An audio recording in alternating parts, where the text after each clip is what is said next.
Fait que moi, comme père de petit garçon qui boxe, comme coach, et comme aussi ma mentalité, je ne peux pas accepter ça que les gens font ça.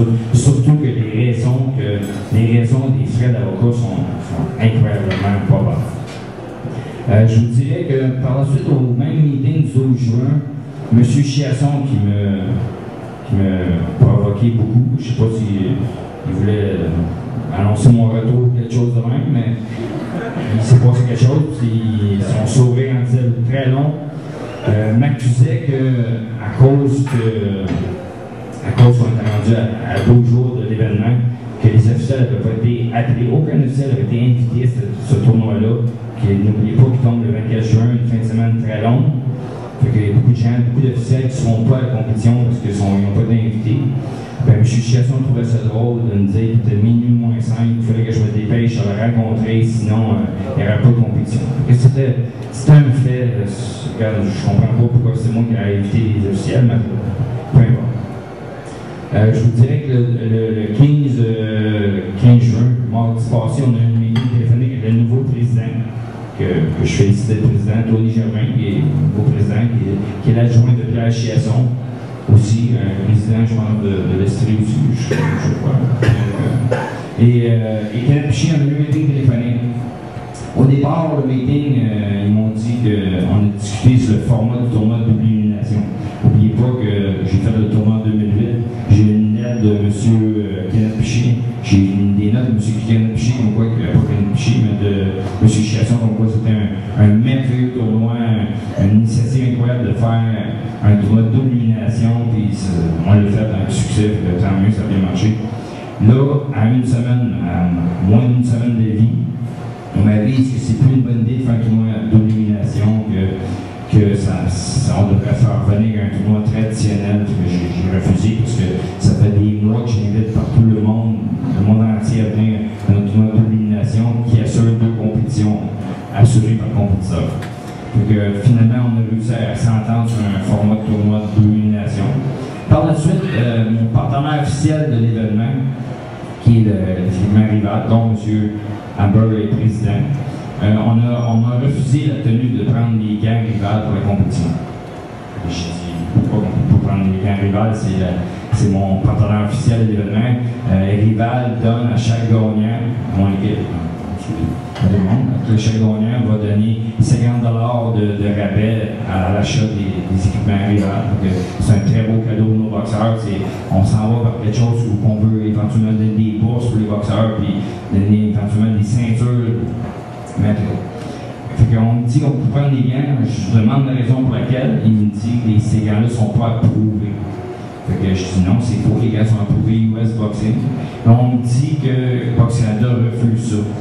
Fait que moi, je relance le président en train de valider la nouvelle, parce que devant moi, j'ai une lettre de Box Canada qui accepte ces gants-là à travers le Canada pour compétition internationale, pour compétition provinciale.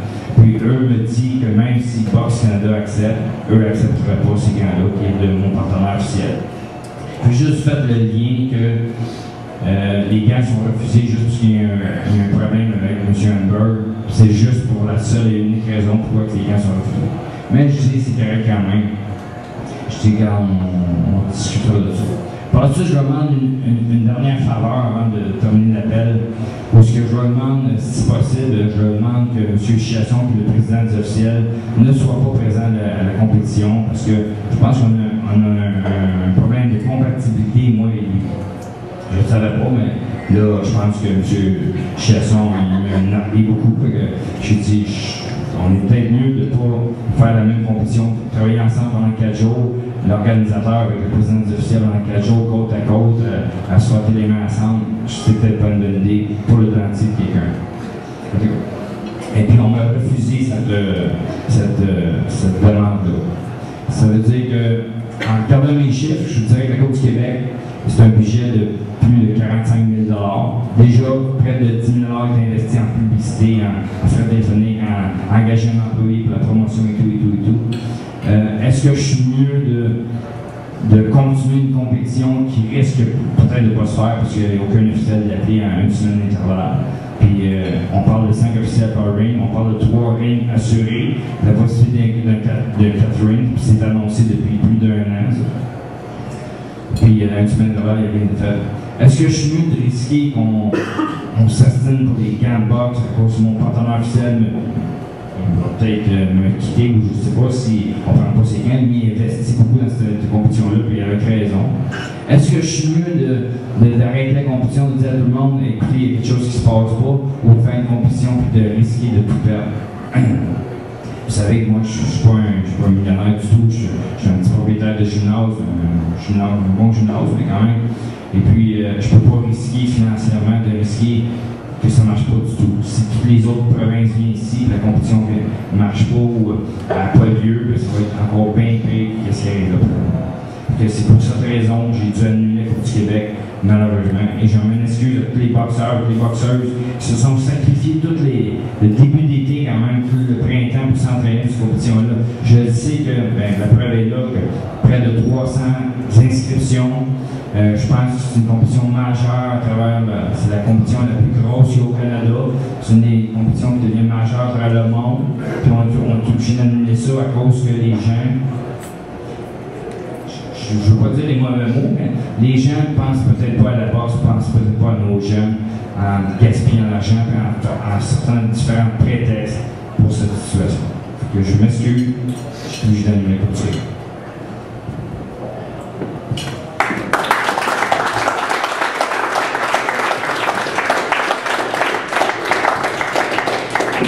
Alors, à la suite de l'allocution d'Alain, est-ce qu'il y a des gens qui ont des questions pour ceux qui sont devant ici, à la table?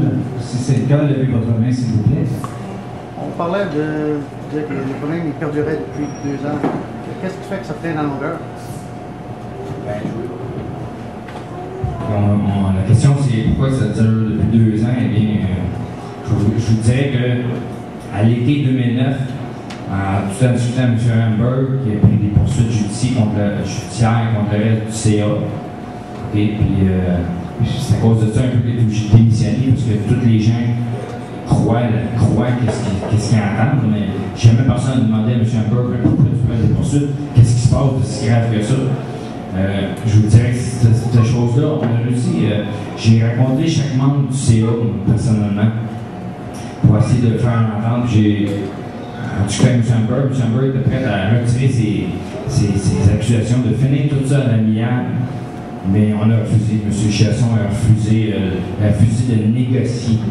Qu'est-ce que je négociais? C'était juste d'avoir un CA en bas du fond. Là, présentement, on a M. Chiasson, on a sa conjointe de fait trésorière, on avait son voisin d'enfance auparavant qu'on a changé pour le docteur Provencher.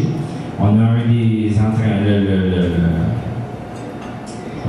le représentant des entraîneurs, le président des entraîneurs, je parle un peu de lui sur le communiqué, vous avez mes pensées, puis c'est des faits réels. Fait que je vous dirais qu'en essayant, quand je vous dis que je suis bien là-dedans, j'étais voir, j'étais m'excuser à M. Chiasson qui avait demandé de monter dans un ring de boxe avec moi lors d'un meeting. Je me suis excusé, puis j'étais sincère, j'espérais passer en arrière de tout ça, qu'on puisse se serrer la main, on puisse donner la main tout le monde ensemble, puis pour qu'on ait des boxeurs aux Olympiques. Puis je voulais dire quelque chose d'important tantôt, tu sais, dans l'administration de l'argent, que je veux que vous compreniez quelque chose. Je ne sais pas si vous le savez, mais on a une double championne du monde ici au Québec, Ariane Fortin. Ariane Fortin, c'est double, ça fait 2 ans qu'elle est championne du monde. C'est très important, c'est la première fois qu'on a ça au Québec.